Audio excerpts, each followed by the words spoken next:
Good evening all and welcome. For those of you who have been following me for a while, you may be aware that very rarely, from time to time, I will showcase a smaller channel that I deem very worthy of your subscription. Tonight, I'd like to draw the spotlight to Papa Scare. This guy has an insanely good voice, uploads quality content twice a week, and in my humble opinion, is one of the best up-and-coming narrators in the community. I personally would really like it if you could check out his channel, and today's stories are all exclusively being narrated by him. But don't let that scare you, he is truly terrific. So why not listen on, check him out, and subscribe when you're done. Link in the description, and there'll be more info at the end of the video. But for now, it's time to get comfortable so that we can delve into some of the worst in humanity, to let the darkness take control.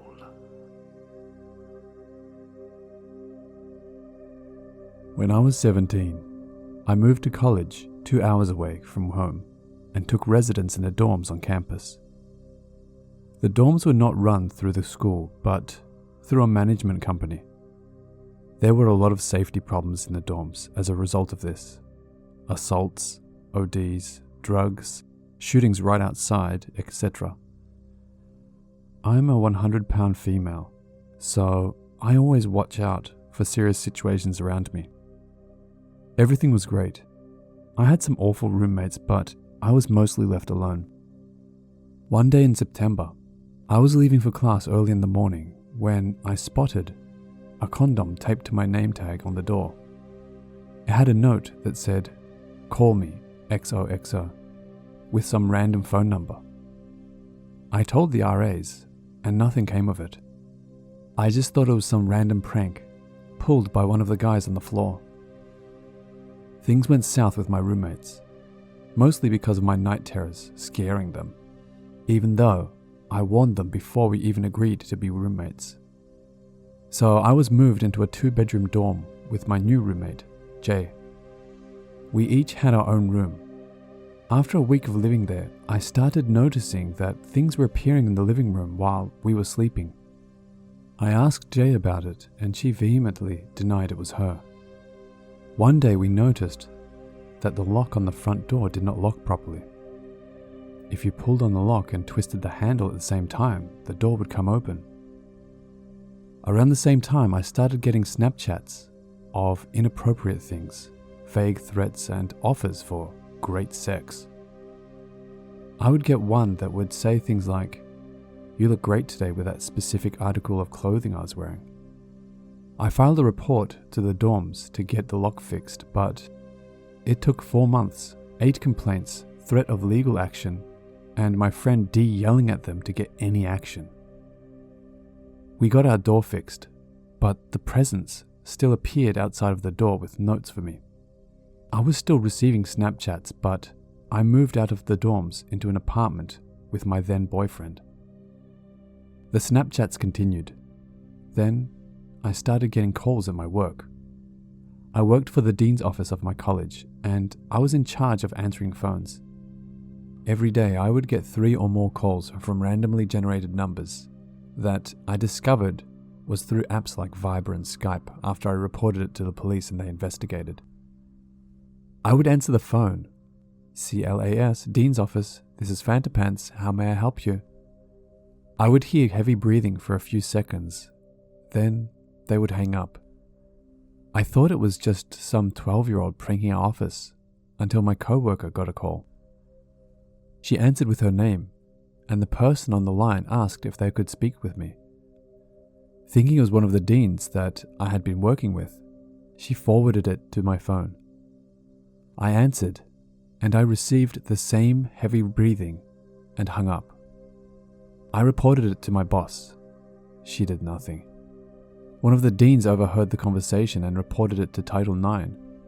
Oh boy, talking to them was a mistake. After the meeting with them, the threats started getting worse, and this person found me in my new apartment. One day in December, I was dog-sitting 2 wonderful dogs who hated other dogs and would bark at them on sight. It was around 11 p.m. and I decided to take them out before bed. We get outside. To the right of me is a bunch of thick trees that are hard to see through. I start to take the girls to the grass on the left. They start growling and barking at something in the trees. Thinking it's another dog, I try to pull them away, but they will not budge. I glance over and out of the trees comes a tall man. But the weird thing is, he is wearing a Michael Myers-like mask. He starts rushing towards me. The dogs get between me and him. He stops. I run up the stairs behind me into the apartment as he is disappearing into the trees again. Stupidly, I don't call the police, but I see him one more time before I move to my new apartment. Things are quiet for a while. My boyfriend and I break up, and I spend the first few days in the new apartment alone. Come to find out, the window that can be accessed from the ground doesn't lock. One morning I wake up, everything seems normal. I check the mirror to do my hair for work. I have a bald spot. My head was shaved in the middle of the night. I find my hair tied up in knots in an envelope. I immediately call the police. They do an investigation, find the window was broken, but can't find anything to figure out who it was that came into my apartment. They ask me to compile a list of everything that was missing, and the only thing gone, other than my hair, was 3 pairs of dirty underwear. An investigation finds no one. I have since moved. I no longer answer phones at my work, and I keep bear spray next to my bed at all times.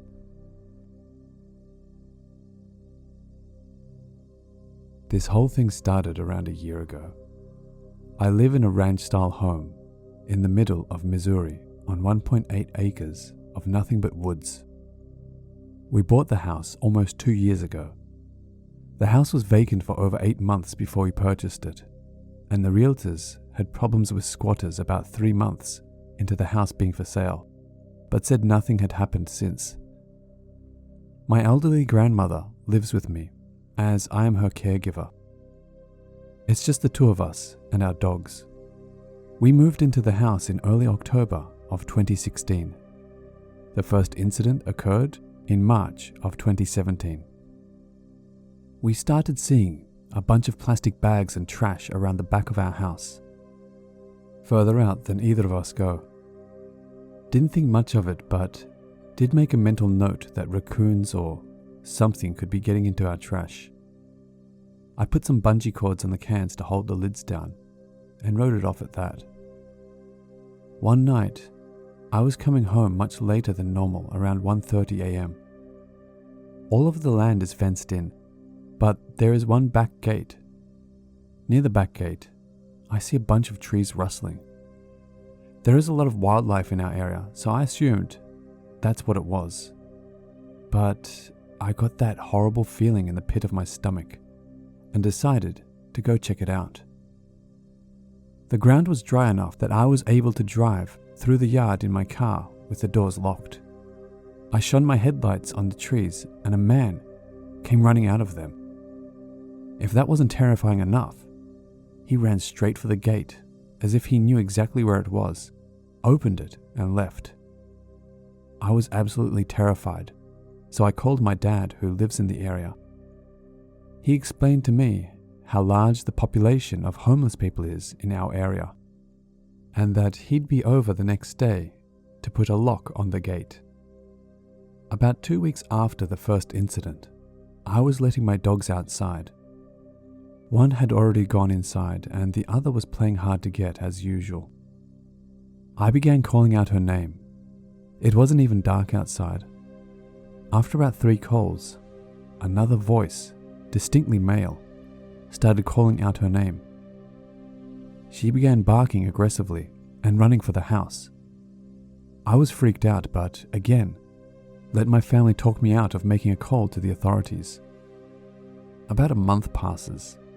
My grandmother has a habit of forgetting to close the garage door behind her. Around 11 p.m., our neighbor from across the street knocks on our door.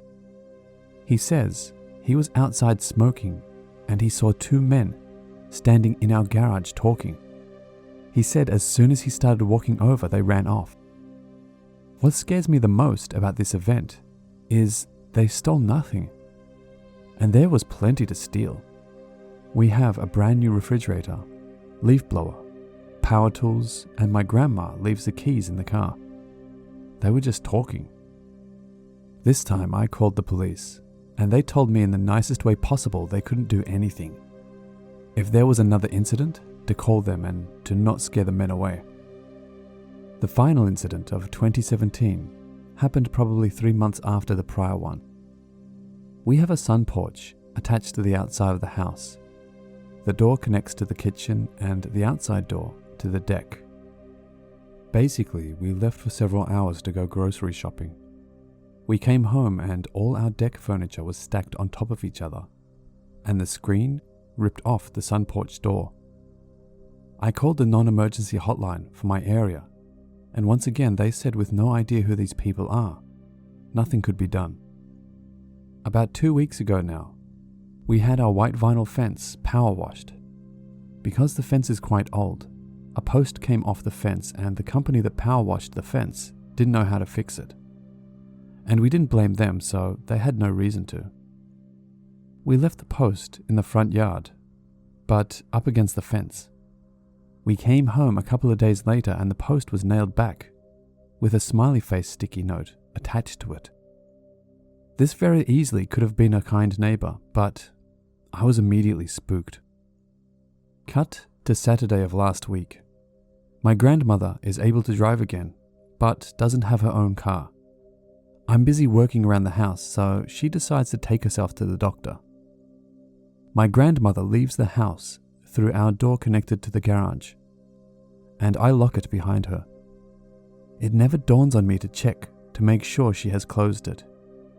About 20 minutes after she leaves, someone starts heavily banging on the door. When I say banging, I mean it sounds like the SWAT team.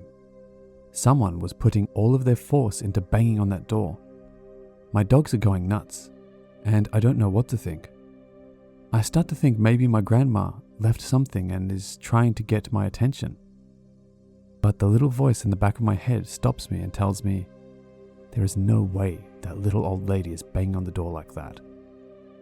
Suddenly, it stops, and I hear a deep, distinctly male laugh.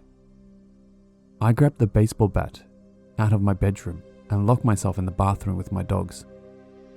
I realize I've left my phone outside the bathroom, but I was too afraid to go out of the bathroom and get it. I took the lid of the tank of the toilet, so I now had 2 weapons. Nothing happened, and I hid in that bathroom until my grandma was home again. So that's the story. I know there wasn't some big confrontation or climax, but I fear the story may not be over yet. I don't know if any of these events are connected at all, but I've got it in my head that they are, and I'm driving myself nuts to a point where I'm afraid to be alone in my own house. The only reason I even included the fence is because there hasn't been a single sketchy thing happen at all in 2018. And then someone fixes the fence, and less than a week later, another scary encounter. I honestly don't know what to think. So rather this is one or multiple people, I really hope whatever this is over. And whoever is doing this, let's not meet.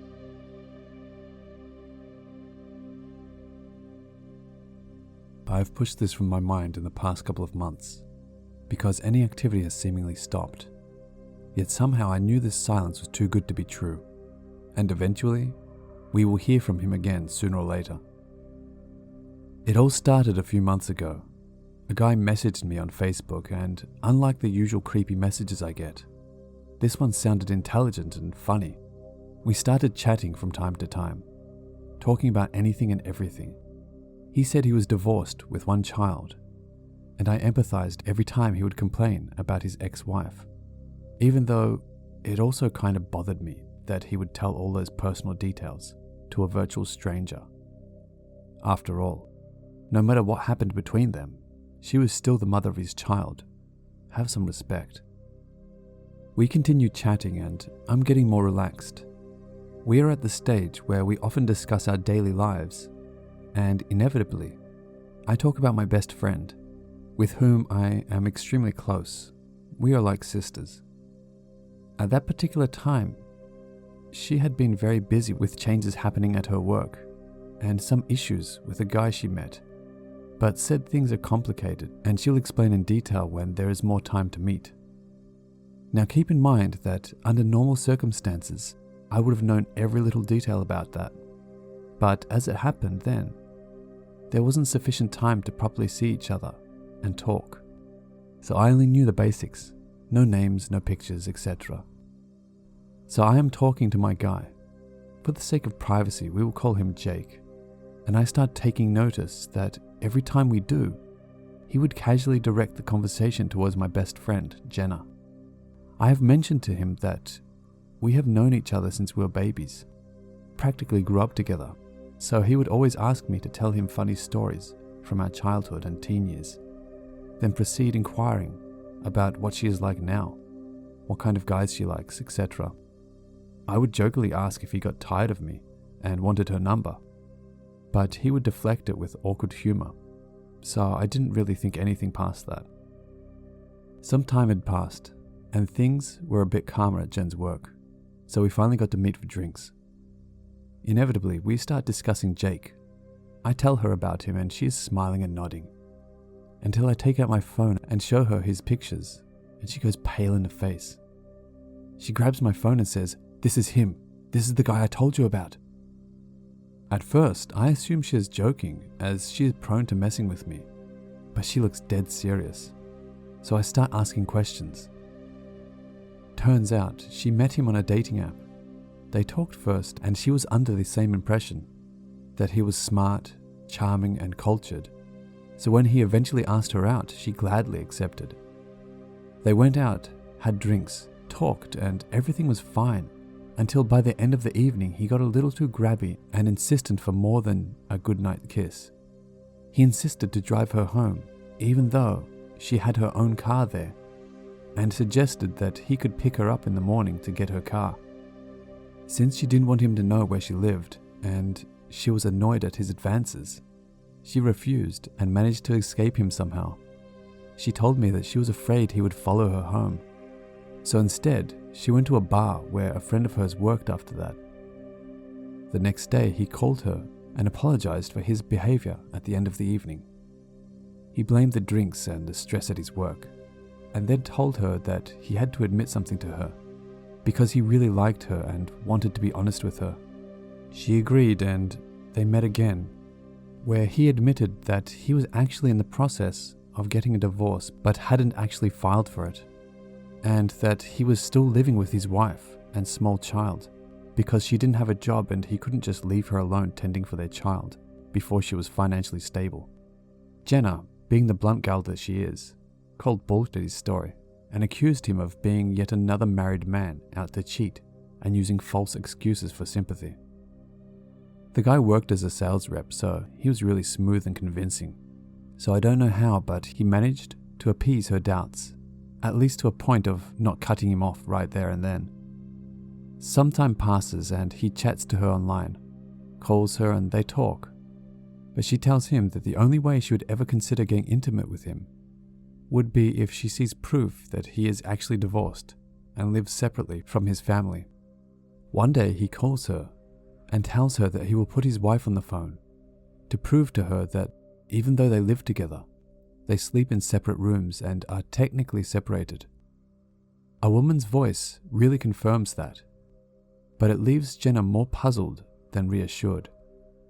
She is conflicted because despite everything, she actually likes the guy and is therefore worried to not get herself into a mess if she falls deeper.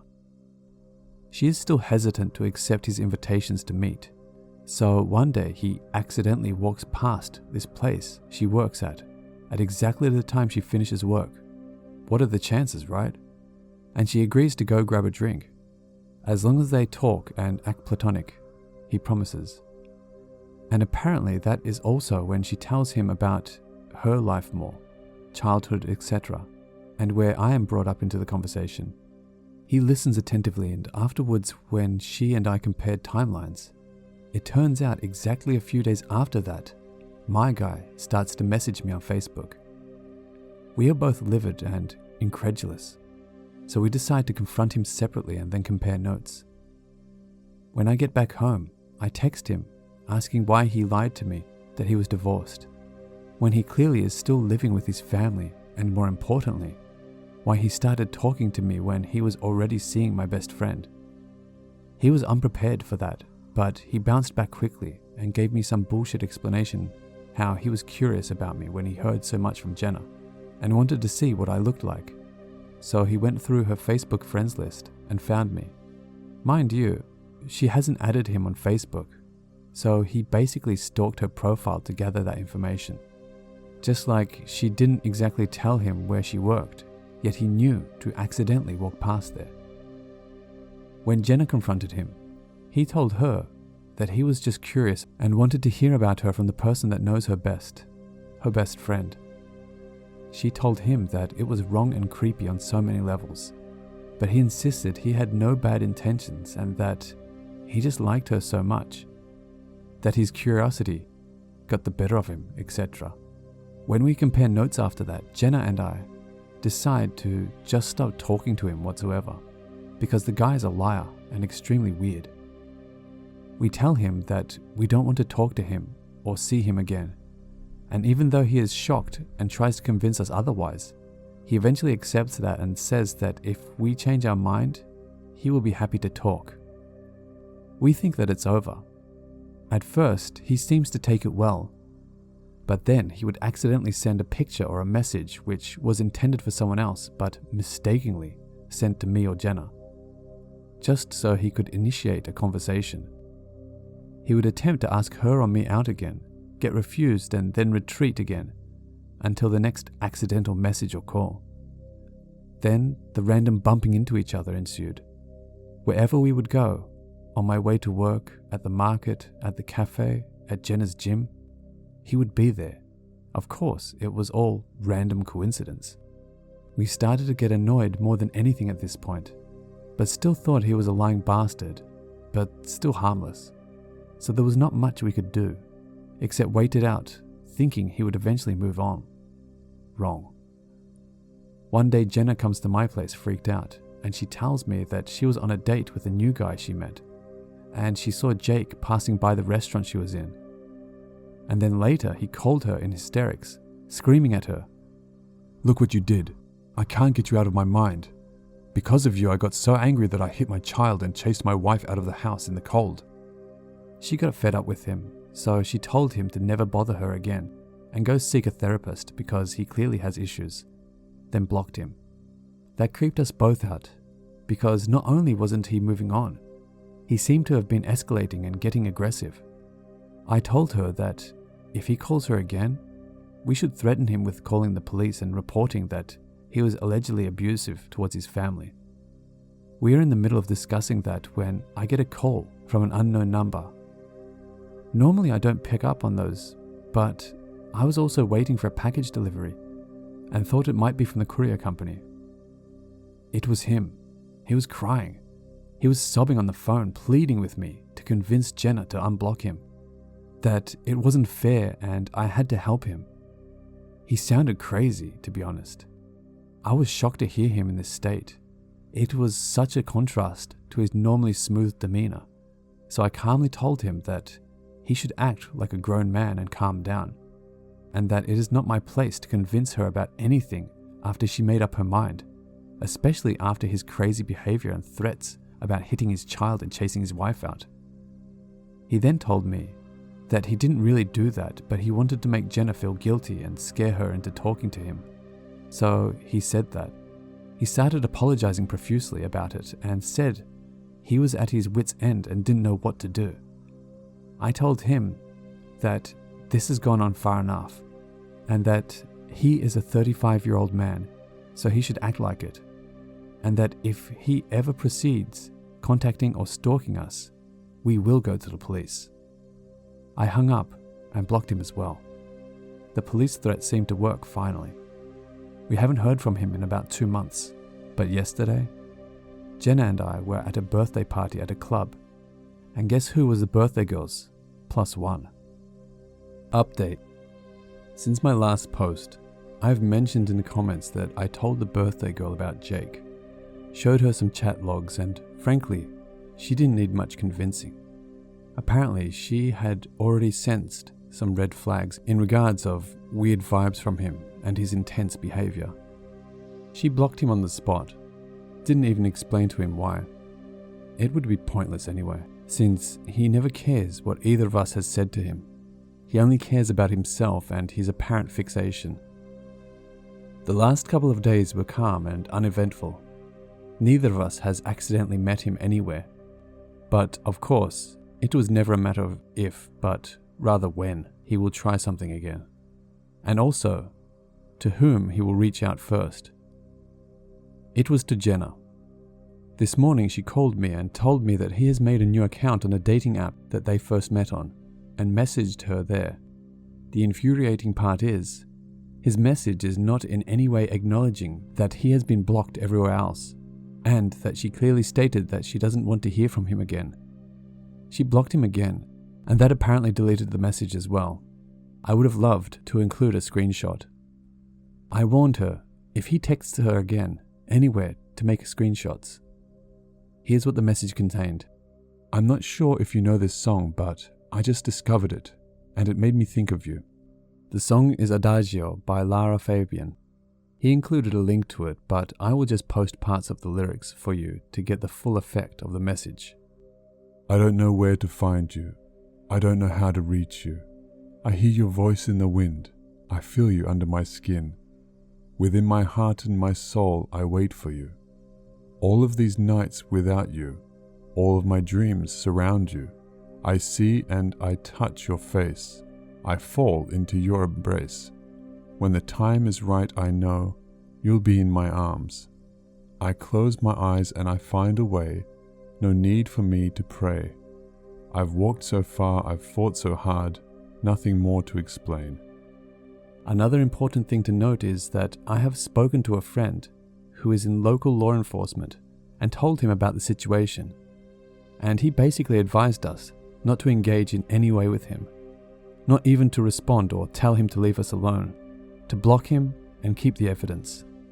And that, sadly, they can't do much unless he tries anything physical, because all of those instances of us bumping into him were all in public places, so he didn't break any laws.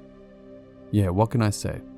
Stalking needs to be implemented in the criminal laws here, but it still isn't. My friends always tell me I have an unusual knack for attracting weirdos, and this is always the first story that gets brought up when we talk about it. So I thought I'd share my experience with this guy from when I was back in secondary school. I'm in my final year of university now, and this guy still haunts me sometimes. When I was in secondary school, around 6 years ago now, I was friends with a group that constantly added more and more people into it. It was a good way to get to know more people from other schools, and generally, these people were quite nice and never invited creeps.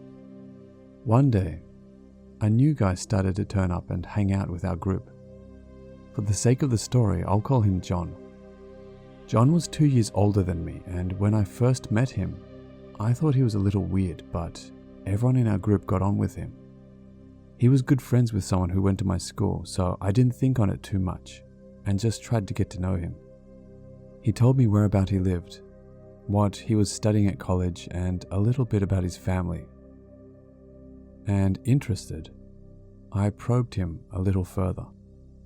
This is where things began to get a little strange, bearing in mind that I had just met him that day. He began to get all excited and told me about his father was a vampire, and his mum was impregnated by him, using that exact word, which unsettled me. He said, jokingly, but looking back on it, it's a tad frightening, that I should be worried about him because he's half vampire, and he'd be coming for me in the night, and then kicked over a metal bin. Safe to say, I thought he was a downright weirdo, but I didn't go out of my way to be mean to him or ignore him. He seemed nice enough and friendly, and he never presented himself as anything but an ordinary guy. My best friend Maisie was really flirtatious in her personality, and John took to her really quickly after he met her. We used to go on walks, and if we found interesting abandoned places, we'd play manhunt or something. And every time we did this, he would actively try to find Maisie instead of anyone else. She hated this because she was already dating someone and knew that he was trying to get her attention. And so she flat out told him that she wasn't interested in him. He soon stopped even talking to her. I guess out of pity, I began to be kinder to him. I saw that the tides were turning in our friendship group, and people were beginning to talk badly of him because Maisie was really popular and well liked in the group. And even though she hadn't told anyone to act differently, the fact that he'd unnerved and upset her set people against him. So actively I tried to be nicer to him.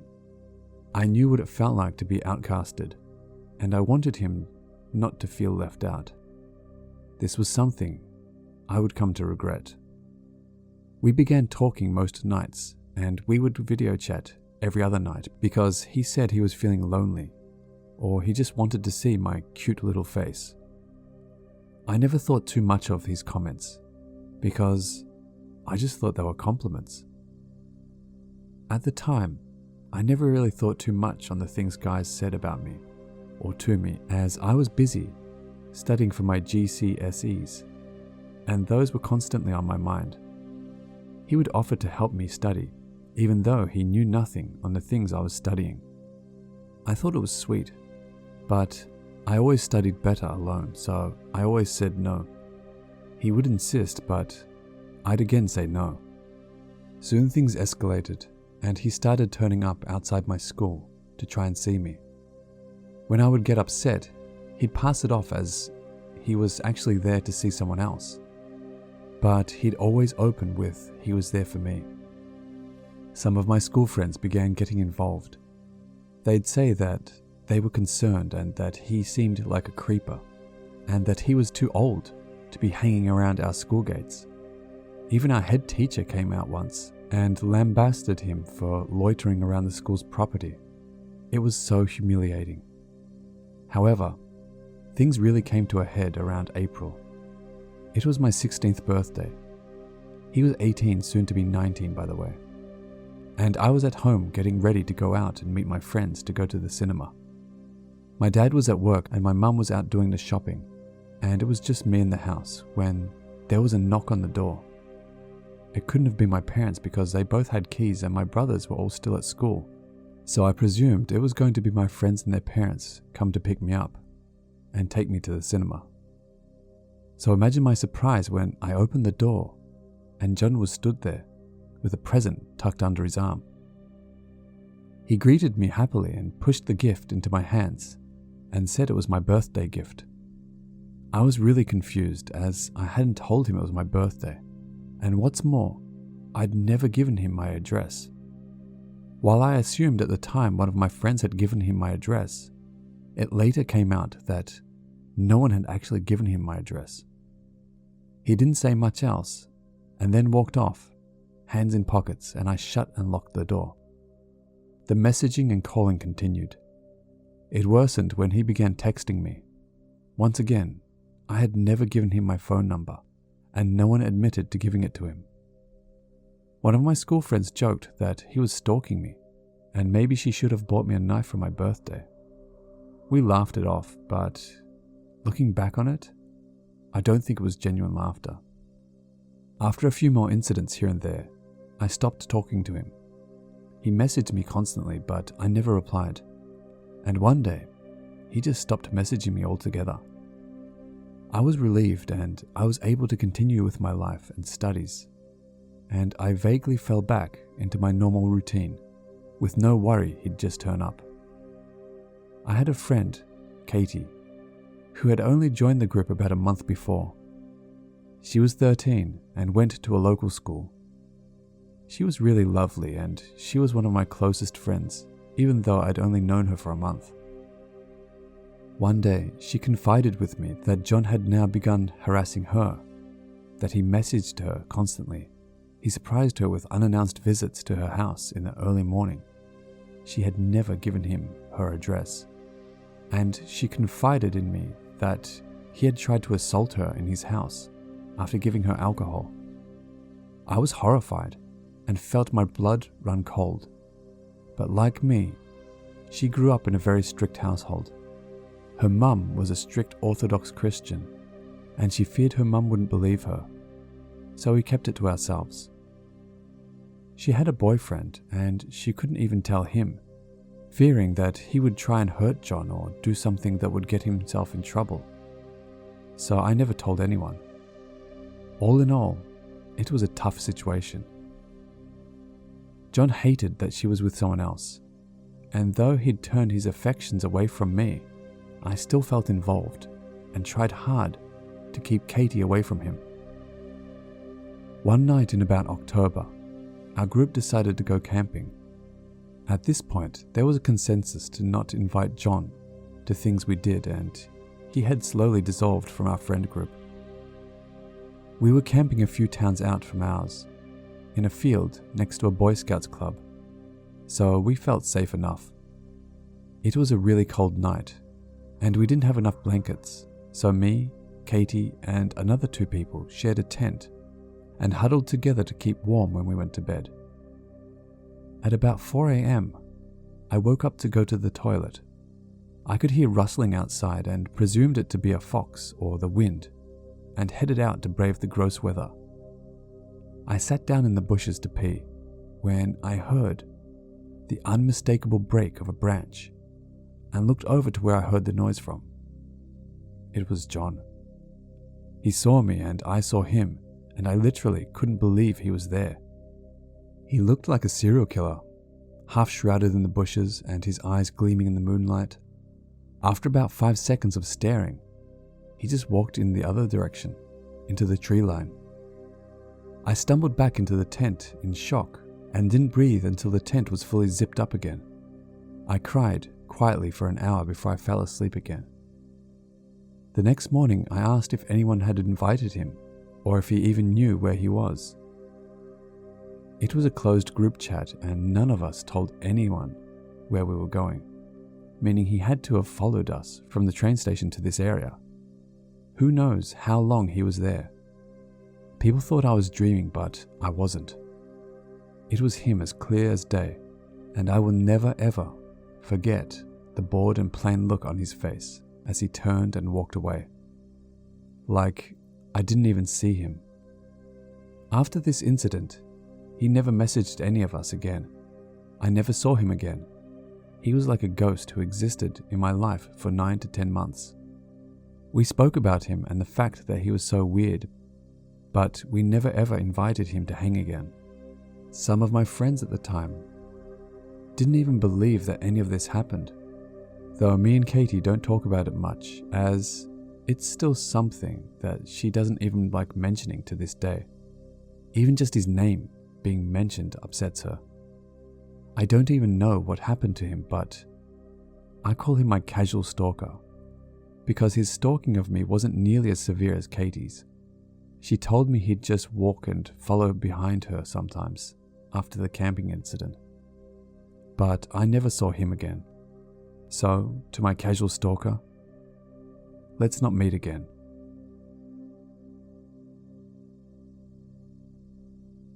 This started around 3 years ago. I, 22 female, was 19 and attending a weekly web design course just in the middle of a big city. It was located in a very busy avenue with lots of stores and just a non-stop wave of people and cars around. Me, a very hungry person, would almost always go to a big market nearby after classes to buy some snacks or food for lunch. And coincidentally, my bus stop was just in front of it. Now, I must add 2 things. 1, I'm a small, 5'1" woman with a baby face. I'm the least menacing person ever. People always took me as a few years younger.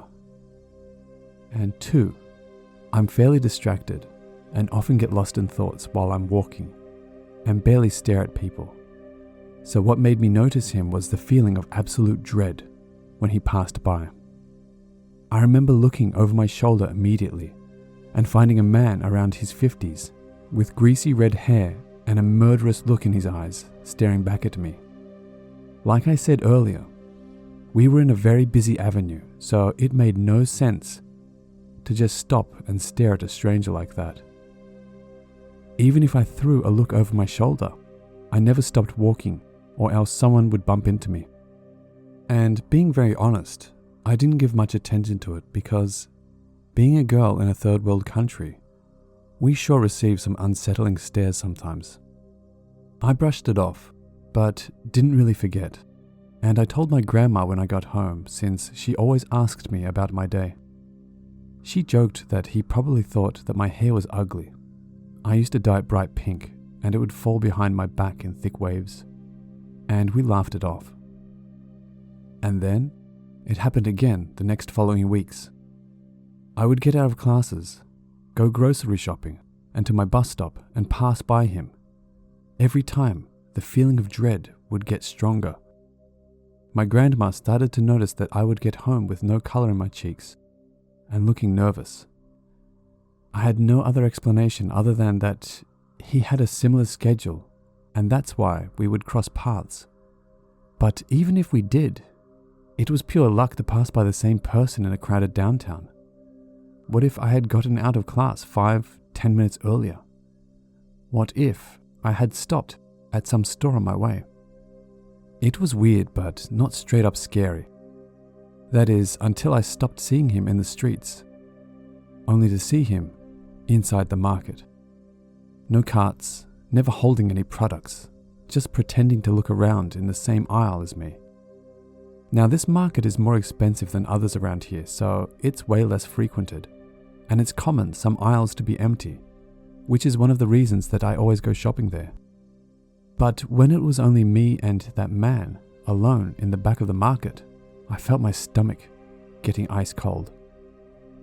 Even after all that time, I still remember how my vision went dark for a moment. I don't know if it is a normal reaction when we get scared, but I was seeing black the whole way until I reached the front where cashiers and security guards stay.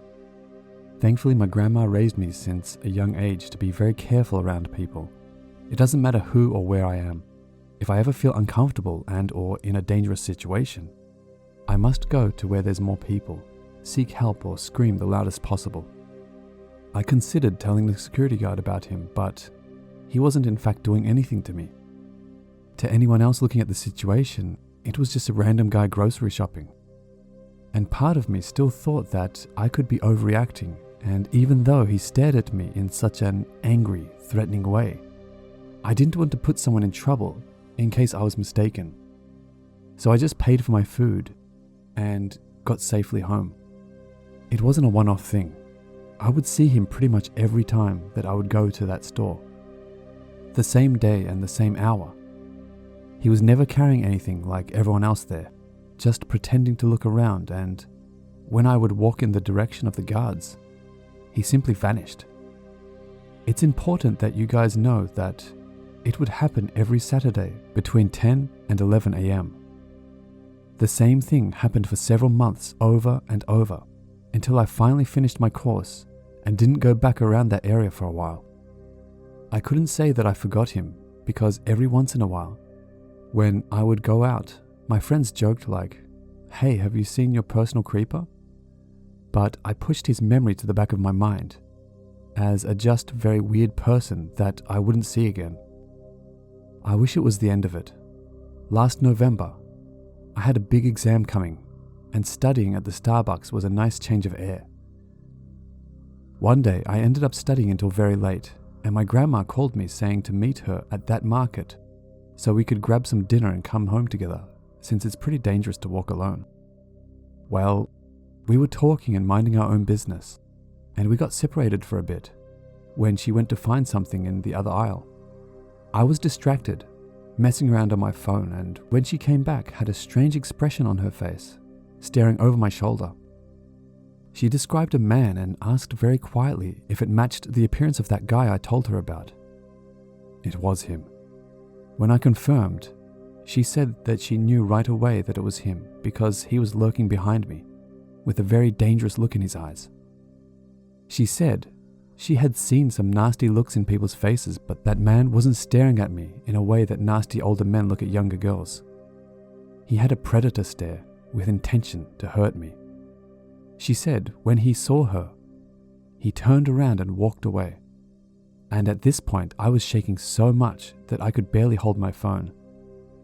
After so long and so many encounters, I felt like I was about to throw up because it wasn't Saturday morning like all the other times.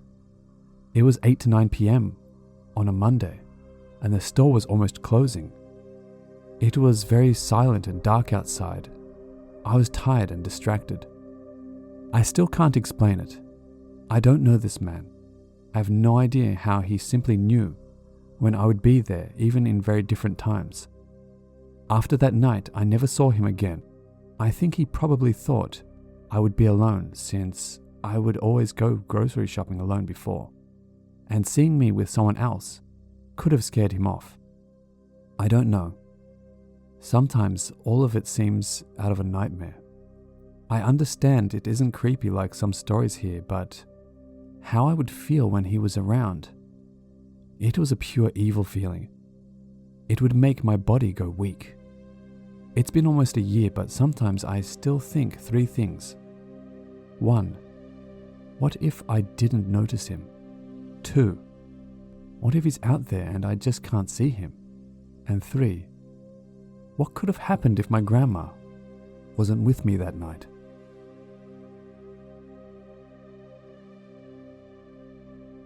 Hey guys, it's Mort here. Thank you so much for listening, and a super thank you to Papa Scare for featuring in tonight's video.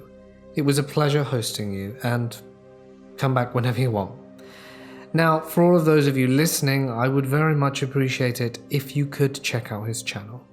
He, in my opinion, as I said before, is a tremendously good narrator, and I think we're going to see really great things from him soon. So the link is on screen now, also in the description if you prefer clicking there, and he produces some quality content, so why not check it out. But for now, stay awesome. See you tomorrow.